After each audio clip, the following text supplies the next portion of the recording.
50ನೇ ವರ್ಷ ಪುನೀತ್ ರಾಜ್ಕುಮಾರ್ ಅವರು, ನಮ್ರತಾ ಕೂಡ ಅವರು ನಮ್ಮ ಜೊತೆಗಿದ್ದಾರೆ. ಬನ್ನಿ ಮೇಡಮ್, 50ನೇ ವರ್ಷದ ಹುಟ್ಟುಹಬ್ಬ ಪುನೀತ್ ರಾಜ್ಕುಮಾರ್. ಎಸ್, ಖುಷಿ ಇದೆ. ಅಂದರೆ ಅವ್ರ ಅಭಿಮಾನಿಗಳ ಜೊತೆ ನಾನು ಒಂದು ಚಿಕ್ಕ ಅಭಿಮಾನಿ ಬಂದು ಇವತ್ತು ಇಲ್ಲಿ ಸೆಲೆಬ್ರೇಟ್ ಮಾಡ್ತಾ ಇರೋದು ಒಂದು ರೀತಿ ಬೇಜಾರು ಇದೆ, ಅವರಿಲ್ಲ ಅಂತ ಖುಷಿನೂ ಇದೆ. ನೋಡಿ ಕ್ರೇಜ್ ಹೆಂಗಿದೆ ಅಂತ. ಸೊ ನಾನು ಸಿಕ್ಕಾಪಟ್ಟೆ ಖುಷಿಯಾಗಿದ್ದೀನಿ. ಇವತ್ತು ಅಪ್ಪು ಹಬ್ಬ ಅಂತಲೇ ಹೇಳ್ಬೋದು. ಜೊತೆಗಿರೋದ ಜೀವ ಎಂದೆಂದಿಗೂ ಜೀವಂತ ಅಂತ ಹೇಳ್ತೀವಿ. ಈ ಒಂದು ಫ್ಯಾನ್ಸ್ ನೋಡಿದ್ರೆ ಗೊತ್ತಾಗುತ್ತೆ ಮೇಡಮ್, ಅದ್ರ ಬಗ್ಗೆ.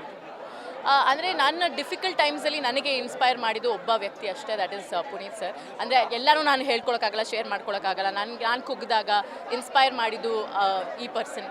ಸೊ ಹಾಗಾಗಿ ನಾನು ಹುಚ್ಚು ಅಭಿಮಾನಿ ಅಷ್ಟೇ. ಅವ್ರ ಜೊತೆಗೆ ನಾವು ನಿಮ್ಮ ಒಂದು ಮೆಮೊರಿಯನ್ನು ಈ ಸಂದರ್ಭದಲ್ಲಿ ನೆನೆಸ್ಕೊಳ್ಳೋದಾದ್ರೆ ಮೇಡಮ್? ಒಂದು 2-3 ಸತಿ ಅಷ್ಟೇ. ಒಂದು ನಾನು ಅವ್ರ ಜೊತೆ ಆ್ಯಕ್ಟ್ ಮಾಡಿದ್ದೆ ಮಿಲನ ಅನ್ನೋ ಒಂದು ಪ್ರಾಜೆಕ್ಟಲ್ಲಿ. ನಾನು ಚೈಲ್ಡ್ ಆರ್ಟಿಸ್ಟ್ ಆಗಿ ಅವ್ರ ಜೊತೆ 3-4 ದಿನ ಕೆಲಸ ಮಾಡಿದ್ದೀನಿ. ಅದು ಬಿಟ್ಟರೆ ಬ್ಯಾಕ್ ಸ್ಟೇಜಲ್ಲಿ ಅವ್ರು ಪರ್ಫಾರ್ಮ್ ಮಾಡಿದಾಗ ಒಂದು ಸತಿ ಹಾಯ್ ಸರ್ ಅಂತ ಅಂದಿದ್ದು ಅಷ್ಟಿದೆ.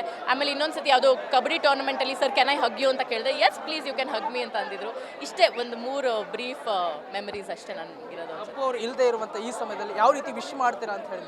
ಅವ್ರು ಇಲ್ಲ ಅಂತ ಹೇಳೋಕ್ಕಾಗೋದೇ ಇಲ್ಲ. Because through this love and through us, ಅವ್ರ ಅಭಿಮಾನಿಗಳ ಮೂಲಕ ಅವ್ರು ಯಾವಾಗಲೂ ಅವ್ರು ಮಾಡಿರೋ ಕೆಲಸಗಳ ಮೂಲಕ he'll always live with us, is always with us ನಮ್ಮ ಕೆಲಸದಲ್ಲಿ ಅಂತ ನಾನು ಹೇಳ್ತೀನಿ. Thank you. ಇದಾಗಿತ್ತು ನಮ್ರತಾ ಗೌಡ ಅವರ ಮಾತು.